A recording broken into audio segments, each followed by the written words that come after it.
અત્યારે આપણા માર્કેટની અંદર એક અફવા ચાલી રહી છે કે સોનું જે ભાવ ઉપર છે ત્યાંથી નીચે આવતા આવતા 55,000 સુધી આવી જશે. શું આ અફવા સાચી છે? અને હું તમને એમ કહું કે સોનું 55,000 નહીં પરંતુ 1,55,000 આવી જશે તો તમે મારી વાત ઉપર વિશ્વાસ કરશો? હાલો ને હું તમને ડેટા જ બતાવી દઈશ. સોનાનો પાછળના 25 વર્ષનો ઇતિહાસ, સોનાનો આવનારા 25 વર્ષનો ઇતિહાસ અને એક મિડલ ક્લાસ તરીકે તમારે કઈ થિંકિંગથી જવું જોઈએ આ બધું શીખો ને પૈસાવાળા થાવ through the safest investment. Welcome to episode number 4 of the money game series. એટલે કે ભાઈ પૈસાની રમતની એ સિરીઝ કે લોકો જેને બધા રમે છે.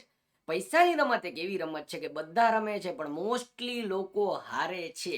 આવું શું કામ એને? અને આજે આપણે અક્ષય તૃતીયાના તહેવારમાં જાણીશું કે સોનાની અંદર મિડલ ક્લાસે કઈ રીતે ઇન્વેસ્ટમેન્ટ કરવું જોઈએ.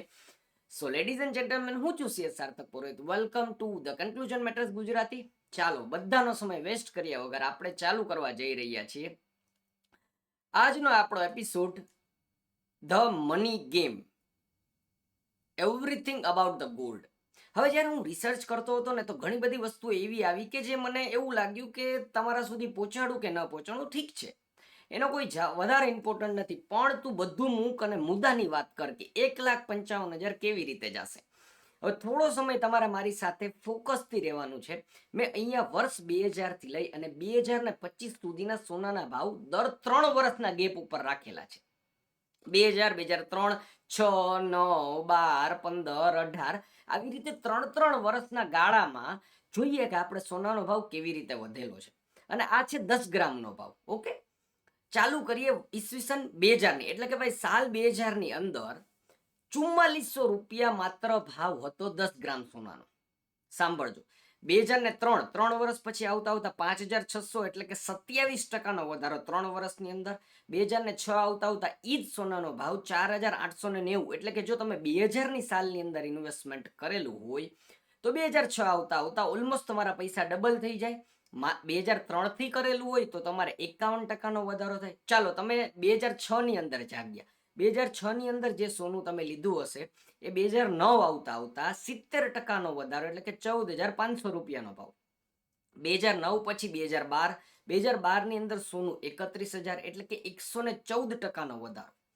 2012 થી 2015 માત્ર સોનાના ઇતિહાસની અંદર ઈસવીસન, એટલે કે ભાઈ સાલ 2000 થી આપણે જોઈએ, વર્ષ 2000 થી લઈને 2025 સુધી માત્ર આ 3 વર્ષનો ગાળો જેવો હતો કે જેની અંદર પહેલી વખત સોનાનો ભાવ ઘટેલો છે. તમારા કાન ખોલીને સાંભળજો કે 2012 થી 2015, 2012ની અંદર સોનાનો ભાવ હતો 31,000 અને 2015 આવતા આવતા એ થયો 26,000, એટલે કે ભાઈ 15% સોનું ડાઉન થયું. ઓકે, 2015 થી 2018ની અંદર 31,438, એટલે કે પાછું ઉપર આવ્યું 19%. 2018 થી 2021 31,000 ભાવ હતો, ત્યાંથી થયું 48,729, એટલે કે 55%નો વધારો. અને 2024 આવતા આવતા 48,720 થી 77,560, એટલે કે 59%નો વધારો. હવે મને ખબર છે કે તમે લોકો આગળ આખો વિડીયો પૂરો જોવાના છો. વર્ષ 2000ની અંદર 4400 રૂપિયા જે સોનાનો ભાવ હતો એ 2025 આવતા આવતા જ્યારે હું સ્ટડી કરી રહ્યો હતો ત્યારે હતો 85,200 રૂપિયાનો ભાવ, એટલે કે 1800%નો વધારો તમારા પૈસાની અંદર માત્ર સોનાથી. 100 રૂપિયા તમે મૂકેલા હોય તો તમારી પાસે 1800 રૂપિયા હોય. 1,00,000 રૂપિયા મૂકેલા હોય તો તમારી પાસે 18,00,000 રૂપિયા હોય.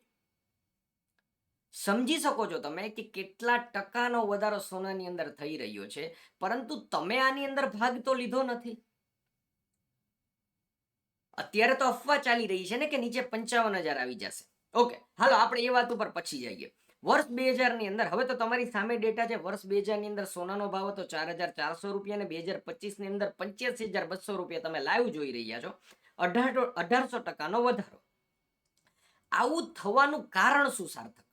એટલે વૈજ્ઞાનિકો, સાયન્ટિસ્ટ લોકો એવું કહે છે કે અત્યાર સુધી પૃથ્વીની અંદરથી જેટલું પણ સોનું કાઢવામાં આવેલું છે એ બધું તમે પીગાડી અને એને એક મોટો પથ્થરો બનાવો ને, એટલે 23 મીટરનો અથવા તો 75 ફૂટના એક રૂમની અંદર આખે આખું સોનું આવી જાય દુનિયાનું. જી હા, રાજા મહારાજાઓના સમયથી લઈ અને જેટલા પણ યુદ્ધ થયા, જેટલું પણ સોનું અત્યારે પૃથ્વી ઉપર છે, એને તમે પીગાડી અને તમે એને એક સ્ક્વેર અથવા તો એક ચોરસ ટુકડાની અંદર, એક બીબાની અંદર ઢાળી દો, એટલે 75 બાય 75 ના રૂમની અંદર આખે આખું દુનિયાનું સોનું ફિટ થઈ જાય. આવું વૈજ્ઞાનિકોનું કેવું છે.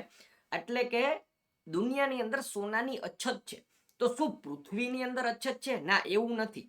સાયન્ટિસ્ટના કહેવા પ્રમાણે એવું છે કે અત્યારે પૃથ્વી ઉપર તમે જ્યાં ઊભા છો ત્યાંથી લઈને નીચે 5000 કિલોમીટર ત્યાં સુધી જો તમે ખોદકામ કરો તો પૃથ્વીની અંદર એટલું સોનું છે કે આખે આખી પૃથ્વીને 1.5 ફીટની જાડી જમીન બનાવી શકાય સોનાની. પણ આપણી પાસે અત્યારે કોઈ એવા ઉપકરણો નથી કે જેથી કરીને આપણે એટલું બધું જમીનની અંદર, આપણે અત્યારે મેક્સિમમ 10 કિલોમીટર સુધી નીચે ખોદી શકીએ છીએ. એટલા માટે સોનું કાઢવું અશક્ય છે. પ્લસ સોનાની સ્કેરસિટી છે. પ્લસ લોકોને તો ગમે જ છે. જો પૂછજો તમારી વાઈફને કે સોનું ગમે છે કે નહીં, યસ ઓફકોર્સ સોનું તો બધાને ગમે. અને એક ક્લેમ એવો પણ છે કે ઇન્ડિયાની ફેમિલીઝ પાસે જેટલું સોનું છે ને છુપાવેલું, અથવા તો ઇન્ડિયાના મંદિરની અંદર જેટલું સોનું છુપાવેલું છે ને, એટલું દુનિયાની અંદર કોઈ પણ ગવર્મેન્ટ અથવા તો કોઈ પણ દેશ પાસે નથી. અને આ સાચું છે એટલા માટે જ કદાચ ભારતને સોને કી ચીડિયા કહેવામાં આવતું હશે. પણ આ ભાઈનો શર્ટ મસ્ત છે, જોરદાર. તો ચાલો આપણે પાછા ટોપિક ઉપર આવીએ. વર્ષ 2000 ની અંદર 4400 રૂપિયા ભાવ હોય, એ જ સોનાનો ભાવ અત્યારે 85,000 હોય. એટલે કે તમે એક વસ્તુ તો સ્વીકારી લીધી કે સોનાનો ભાવ વધવા માટે બનેલો છે. ઓકે, પણ સાર્થક મિડલ ક્લાસ તરીકે મારે કઈ રીતે જવું જોઈએ સોના માટે થઈને? હું તમને છે ને થિંકિંગ આપું છું, થોટ પ્રોસેસ આપું છું. વિચારોથી જ મહાન બની શકાય છે. પહેલી વસ્તુ, તમારે છે ને ગોલ્ડને એક ઇન્વેસ્ટમેન્ટ તરીકે નથી જોવાનું, તમારે એને એક સેફટી તરીકે જોવાનું. હું તમને બીવડાવું. માની લો કે તમે અત્યારે કોઈ પણ જગ્યાએ કામ કરો છો, તમારી નોકરી જવાના ચાન્સીસ પૂરેપૂરા છે, તમારી તબિયત બગડવાના ચાન્સીસ પૂરેપૂરા છે, બેંક જે જગ્યા ઉપર તમે એફડી કરાવેલી છે બેંક ઉઠી જવાના ચાન્સીસ પૂરેપૂરા છે, સ્ટોક માર્કેટની અંદર પૂરેપૂરા તમારા ચાન્સીસ છે કે પૈસા ડૂબી જાય, તમે કોઈ જગ્યાએ ઘર જમીન મકાન લઈને રાખેલા હોય ને ગાઝાની જેમ યુદ્ધ થાય, તમારું તબાહ થઈ જાય રિયલ એસ્ટેટ. એક જ વસ્તુ એવી છે કે જે સૌથી સેફ છે, જે સૌથી સરસ છે, એ છે સોનું. તો તમે સોનાને તમારી પાસે જેટલું બને એટલું ભેગું રાખો. દુનિયાની અંદર કોઈ વ્યક્તિ એવો નહીં હોય, બધી જગ્યાએ પ્રોપર્ટીના ભાવ અલગ હશે, સ્ટોક માર્કેટ અલગ હશે, બધી જગ્યાએ નાણું અલગ છે, પણ દુનિયાની જે બધી જગ્યા ઉપર સોનું જે છે ને એ એકનું એક જ છે. એટલે પહેલા તમારે એટલું વિચારવાનું છે કે મારે જેટલું બને એટલું સોનું ભેગું કરવું છે. ઓકે, હવે આ થોટ પ્રોસેસ કે મારે સોનું તો ભેગું કરવું જ છે, પણ એને મારે હવે યાર હું કેટલું ભેગું કરું, મને કોઈ મારી પાસે નિશ્ચિત ધ્યેય નથી, તો એને તમારે તમારા જીવન સાથે જોડવાનું છે. અત્યારે તમે તમારા બાળકો હોય તો નક્કી કરી લો કે ભાઈ મારે મારી દીકરીના લગ્નની અંદર ને 5 તોલા સોનું આપવું છે. જ્યારે હું રિટાયર થાવ, ભાવ નથી જોવાનો. હજી સુધી મેં તમને ભાવ જોવાનું નથી કીધું. કઈ રીતે ઇન્વેસ્ટમેન્ટ કરવું આવીએ છીએ. ઇમોશનલ વેલ્યુ કઈ રીતે આપવી, ભાઈ મારી દીકરીના લગ્ન છે, મારા દીકરાના લગ્ન છે, મારે આટલું સોનું ભાઈ મારા દીકરાની વહુને આપવું છે, મારે મારી દીકરીને આટલું સોનું આપવું છે, એ મેં નક્કી કરી લીધું. પછી હું આજથી રિટાયરમેન્ટ થઈશ કે 20 વર્ષ 25 વર્ષ અથવા તો 10 વર્ષ 15 વર્ષ પછી મારે કેટલું સોનું મારી પાસે જોઈએ. બિલ્ડિંગ હાઉસ ઘર બનાવવું છે પણ વાર છે હજી, કઈ વાંધો નહીં, પૈસા સોનામાં મૂકી રાખો. પછી તો કે emergency mutual fund, sorry emergency medical fund. એટલે કે જ્યારે પણ તમને એવું લાગે છે કે ફ્યુચરની અંદર મારી તબિયત બગડશે તો મારા પરિવારનું ધ્યાન કોણ રાખશે, મેડિક્લેમની વાત છે, ઠીક છે, કોઈ વાંધો નથી. એક કામ કરો, અત્યારે પૈસા સોનાની અંદર મૂકી રાખો, જોયું જશે. હવે માની લો કે તમારો પગાર ઓછો છે, અથવા તો તમારે ઇન્વેસ્ટમેન્ટ કરવું જ છે સોનાની અંદર. નક્કી કરી લીધું કે ભાઈ સાર્થક તારી વાત સાચી છે કે ભાઈ સોનાનો ભાવ તો વધે છે અને સૌથી સેફ ઇન્વેસ્ટમેન્ટ છે, તો મારે ઇન્વેસ્ટમેન્ટ કરવું છે. તમારે કાંઈ નથી કરવાનું. તમારા મહિનાના પગારમાંથી 500, 1000, 2000, 5000, 10,000 જેટલા તમે પૈસા બચાવી શકો ને એ પૈસા તમારે બચાવવાના. એના માટે એક સાઈડમાં મૂકી દેવાનું કે ભાઈ 500, 1000, 2000, 3000 જેટલા થાય એટલા. આપણે કોઈ એવી ઓલું નથી કરવાનું. આ પૈસાનું શું કરવાનું, દર 3 મહિનાનો ગેપ રાખવાનો. દર 3 મહિનાના ટાઈમમાં જે ભાવ હોય, સોનાનો ગમે એ ભાવ હોય, જઈને લઈ આવવાનો સોની પાસેથી. 10,000 રૂપિયા ભેગા થયા છે, 15 થયા છે, 20 થયા છે, 25,000 ભેગા થયા છે, જેટલું સોનું આવે ગોલ્ડ કોન લઈ લેવાનું. ભાઈ સોનીને પૂછી જોવાનું કે ભાઈ ડિજિટલી કરવું જોઈએ, શું કરવું મારે, તમારે તમારા સોનીને પૂછી જોવાનું.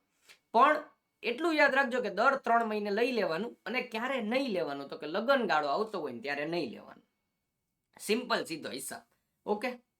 પછી મેં તમને શું કીધું કે ઇમરજન્સી માટે તમે જે ગોલ્ડ લઈને રાખેલું છે, પૈસા સડનલી તમને પૈસાની જરૂર પડી તો વિચાર કરો, તમારી પાસે સોનું પડ્યું છે, સોનું વેચવાનું નથી. જીવનની અંદર એક વસ્તુ યાદ રાખવી, બધી વસ્તુની લેવેચ કરાય, સોનાની લેવેચ ન કરાય. સોનું હંમેશા પોતાની પાસે રાખી મુકાય, જેટલું બને એટલું રાખી મુકાય. તો હવે ખબર છે મારી પાસે કે મારી પાસે આટલું સોનું પડ્યું છે, મને ઇમરજન્સી પૈસાની જરૂર છે, કંઈ વાંધો નહીં, એના ઉપર લોન લઈ લો. ગોલ્ડ લોન મળે જ છે, બેંકની અંદર જઈને પૂછો, તપાસ કરો. વાહ ભાઈ વાહ સાર્થક, એટલે કે હું સોનું લઈ શકીશ, એના ઉપર લોન લઈ શકીશ. હા હા ભાઈ, 100%ની વાત છે, એમાં કોઈ ખોટી વસ્તુ નથી. પછી તો કે મેન્ટેન ડાયરી. હવે જે લોકોને ખરેખર વિશ્વાસ નથી આવતો તો એમને શું કરવું જોઈએ કે ડાયરી અથવા તો મોબાઈલની અંદર મની કંટ્રોલ એપ્લિકેશન છે, અથવા તો ટાઈમ્સ ઓફ ઇન્ડિયાની વેબસાઇટ ઉપર જઈને ચેક કરી શકો છો. ઘણા બધા મોબાઈલની અંદર બ્રોકર છે, એની અંદર તમારે દર 1 મહિને સોનાનો ભાવ જોતો રહેવો. તમને એવું લાગે કે અત્યારે થોડું સસ્તું છે, તમારી પાસે પૈસા પડ્યા છે, તો જઈને લેતા આવો. પણ સાર્થક, તે તો એમ કીધું હતું ને કે યાર 55,000 ને 1,55,000 થઈ જશે. વાહ, મૂળ મુદ્દા અને ક્વેશ્ચન ઉપર આવી જાય પાછા. વર્ષ 2000 ની અંદર 4,400 રૂપિયા એ 2025 આવતા આવતા જો 85,200. ડીપ કેલ્ક્યુલેશનમાં લઈ જાઉં ને સાદી ભાષાની અંદર સમજાવું ને તો તમને સોનું છે ને દર વર્ષે 10 થી 12% પૈસામાં વધારો કરશે. ઓકે. અત્યારે સોનું છે ને 95,000. આપણે એક કામ કરી, 1 લાખ રૂપિયા પકડી લઈએ. 1 લાખ રૂપિયા તમે લેવા જશો ને આ વિડીયો જોઈને, ત્યાં સુધીમાં 1 લાખ રૂપિયા સોનું છે. 1 લાખ રૂપિયા સોનાનો ભાવ છે. દર વર્ષે 10-10% વધારો થાય છે. તમે મને કહો કે આજથી 3 થી 5 વર્ષની અંદર, એટલે કે આજે હું 100 રૂપિયા મૂકું તો આવતા વર્ષે 110 થાય, 120, 130, 140. કમ્પાઉન્ડિંગ ઇન્ટરેસ્ટ નથી ગણતા, ચક્રવૃત્તિ વ્યાજ નથી ગણતા. અત્યારે હું સોનું લેવા માટે 1 લાખ રૂપિયાનું સોનું મેં જે લીધું હોય, તો આજથી 5 વર્ષ પછી દર વર્ષે ખાલી 10-10% વધે ને એટલે 1,50,000 ભાવ થાય. અને તમે કમ્પાઉન્ડિંગ આને ગણો ને એટલે સિમ્પલ હિસાબ આવે 1,55,000. તો અત્યારે જે કોઈ પણ 55,000 આવે ને, જેદી 55,000 આવે ને, તો તમે કમેન્ટ સેક્શનની અંદર નાખી દેજો મેસેજ. હું મારી રીતે જઈને મારી પાસે જેટલા પૈસા પડ્યા ને બધાયનું સોનું લઈ લઈશ. અને તમને પણ કહીશ કે તમારે લઈ લેવું જોઈએ. તો હજી એક વખત રિપીટ કરી જઈએ. પહેલા તો જેટલું બને એટલું સોનું ભેગું કરવાનું છે, પછી એને પર્પસ હારે જોડવાનું છે. દીકરીના લગ્નમાં, દીકરાના લગ્નમાં, રિટાયરમેન્ટમાં, ઘર બનાવવા માટે થઈને, ઇમરજન્સી મેડિકલ ફંડ માટે થઈને. ત્રીજું, મંથલી જેટલા પૈસા મારાથી બચશે એટલા હું સાઈડમાં મૂકતો જઈશ. ચોથું તો કે લગ્નની સિઝનમાં નથી લેવાનું, અને ભૂલથી પણ સોનું વેચવાનું નથી. ડાયરી મેન્ટેન કરીશ, જેથી કરીને મને રોજબરોજનો ભાવ આટલું કરો. અને જો તમને પૈસા ન વધે તો મારું નામ બદલી દેજો. પાછળના વિડીયોની અંદર પણ મેં કીધું હતું કે આ વોટ્સઅપની અંદર તમને લાઈવ મેસેજ બતાવી શકીશ.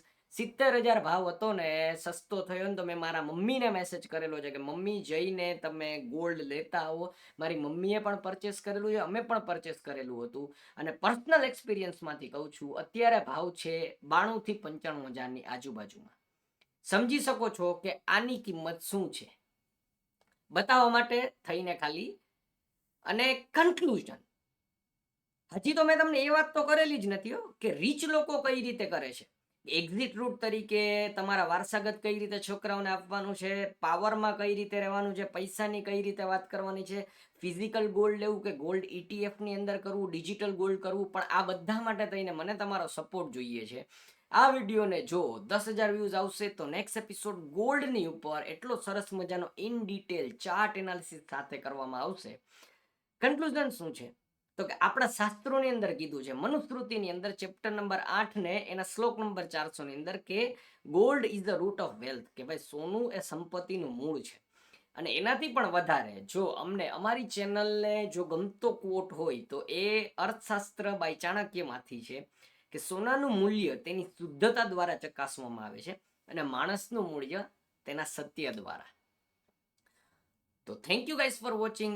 મજા આવી તમારી સાથે સોનાની આટલી રિસર્ચ સ્ટડી કરી અને શેર કરવામાં. જો તમને વિડીયો ગમ્યો હોય તો પ્લીઝ લાઈક કરો, સબસ્ક્રાઈબ કરો અને તમારા મિત્રો સુધી આ વિડીયો પહોંચાડો. મળીશું આપણે નેક્સ્ટ વિડીયોની અંદર. Thank you guys for watching. C you. ધ્યાન રાખજો, મોજ કરજો.